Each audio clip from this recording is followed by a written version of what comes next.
পৃথিবীর জীবকুল স্বর্গের দেবতারা যতবার ধ্বংসের মুখোমুখি দাঁড়িয়েছে, ধরিত্রীর বুক চিরে আবির্ভূত হয়েছে নারী শক্তি, প্রকাশিত হয়েছে নারী শক্তির মহিমা। তার পদতলে লুটিয়ে পড়তে বাধ্য হয়েছে অসুর দানবের দল। কখনো মাতৃরূপে, কখনো পত্নী, কখনো বা কন্যারূপে হয়েছে প্রকাশ, কখনো ভগ্নীরূপে ভাইয়ের কপালে দিয়েছে ফোঁটা, কখনো মরাপতি কাঁধে তুলে স্বর্গদ্বারে পৌঁছে গেছে পতিব্রতা সতী নারী।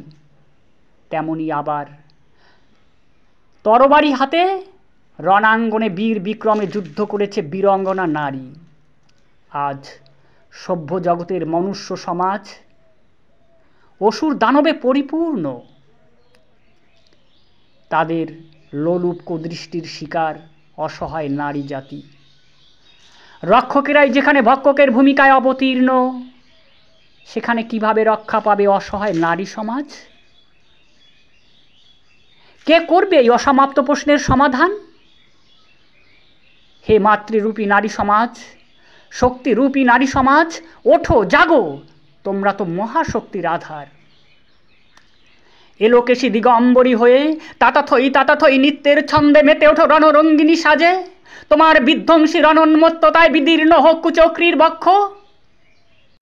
তোমার তাণ্ডব লীলায় নির্মূল হোক বিষাক্ত বিষ বৃক্ষ। অশুভ শক্তির বিনাশ ঘটিয়ে ধুলায় মিশিয়ে দাও।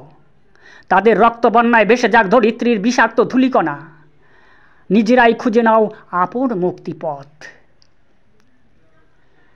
মেঘের জটলা ভেঙে আবার উঠুক রঙিন সূর্য।